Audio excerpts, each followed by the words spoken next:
فرمایا کہ انسان کو چاہیے کہ کوئی بات ایسی نہ کرے کہ جس سے دوسروں کو تکلیف اور اذیت پہنچے. یہ نصف سلوک بلکہ ایک معنی میں پورا سلوک ہے. ہم سے کسی کو تکلیف نہ پہنچے. حضرت کے ہاں جتنی تربیت ہوتی تھی وہ انسان بنانے کے لیے ہوتی تھی. فرمایا کرتے تھے کہ جس کو پیر بننا ہو کہیں چلے جاؤ، انسان بننا ہو تو یہاں آؤ. میں انسان کیسا ہوتا ہے سکھاتا ہوں، بتاتا ہوں، بناتا ہوں. انسان بنو. انسان کامل ہی ایمان کی برکت سے اور اعمال صالحہ کی برکت سے خدا کا مقرب ہوتا ہے.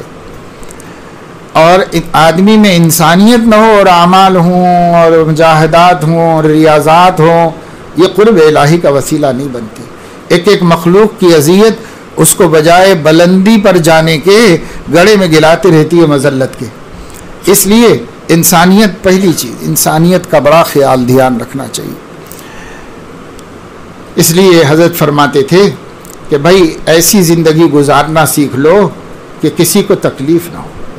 اور اتنی بڑی بات مجدد طریق و تصوف ہونے کی حیثیت سے فرما رہے ہیں کہ یہ نصف سلوک ہے، بلکہ ایک اعتبار سے کل سلوک یہی ہے کہ آدمی سے کسی کو تکلیف نہ پہنچے.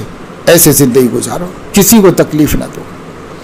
اور آج کل کیا ہے، ہم لوگ ذکر و شغل ہو حق میں تو گھنٹوں لگائیں گے، لیکن نہ زبان بھلی ہے، نہ طریقہ انداز صحیح ہے، نہ اپنے ماتحتوں کمزوروں سے سلوک صحیح ہے، اور نہ جو ہے پڑوسیوں سے بس ایسے ہی بد اخلاق کے بد اخلاق ہیں.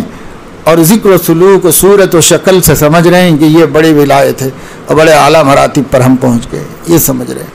حضرت کے ہاں جو چیز سب سے بنیادی تھی وہ یہ تھی کہ آدمی بنو، آدمیت میں نور چمکتا ہے. جیسے میں عرض کرتا ہوں کہ بلب جل رہے ہیں، پورے حال کو روشن کر رہے ہیں، لیکن روشنی تاروں کے اندر نہیں ہے. تاروں میں ہے لیکن تاروں میں چمک نہیں رہی. تاروں میں سے آ کے ایک جسم ہے، اس جسم کے اندر چمک رہی. اگر وہ جسم نہ ہو تو روشنی تار میں ہے لیکن چمکنے کے لیے کچھ بھی نہیں ہے اس کے پاس. چمکنے کے لیے ایک ظرف چاہیے، اس ظرف میں چمکے گی. نہیں تو انسانیت ظرف ہے ایمان کے نور کے چمکنے کے واسطے. ایمان کا نور دیوار میں نہیں چمکتا، جھاڑ میں نہیں چمکتا. ایمان کا نور، ایمان کے نور کو ایک ظرف دیا گیا ہے، اسی ظرف میں چمکتا ہے. وہ انسانیت کا ظرف ہے. جب آپ کی انسانیت جتنی کامل ہوگی، نور ایمان اتنا چمکے گا، اتنا آپ کے اندر اپنا جلوہ و جوہر دکھائے گا. لیکن آج ہم لوگ اس کو توجہ نہیں دیتے، زیادہ اس کی طرف زیادہ دھیان نہیں ہے.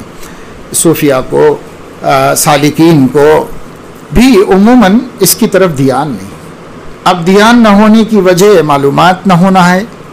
ایسے بھی لوگ ہیں جن کے سامنے بس وہ بیعت کرنا اور ذکر و سلوک معمولات کو پورا کر دینا، بس یہ ان کے سامنے یہی ہے کہ اسی سے دنیا بھی بن جائے گی اور آخرت بھی بن جائے گی. تو یہاں جو ہے علم کی کمی ان کی عمل کی کمی کا سبب. اب بہت سے لوگ ہیں سب سمجھتے جانتے ہیں، مگر مشکل والا راستہ کیا اختیار کریں بھائی. 2 گھنٹے 3 گھنٹے بیٹھ کر الا اللہ کی ضربے لگانا تو اپنے نفس پہ گرا نہیں ہے. نفس کو اس میں بھی حظ ہے اور کچھ نہ کچھ مزہ ملتا ہے کہ لوگ مجھے بہت بڑا ذاکر شامل سمجھتے ہیں، تو اس عزت سے بھی اس کو کچھ حصہ مل جاتا ہے.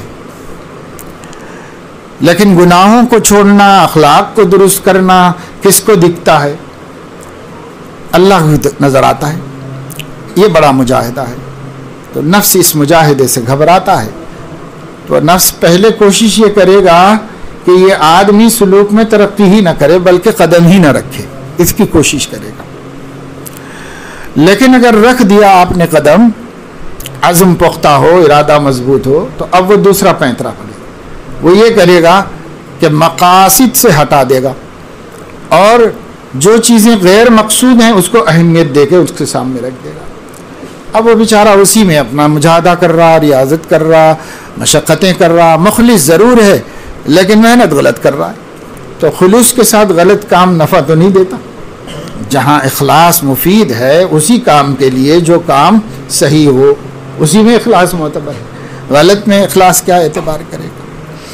یہ بہت اہم بات ہے، اس کو سمجھنا چاہیے۔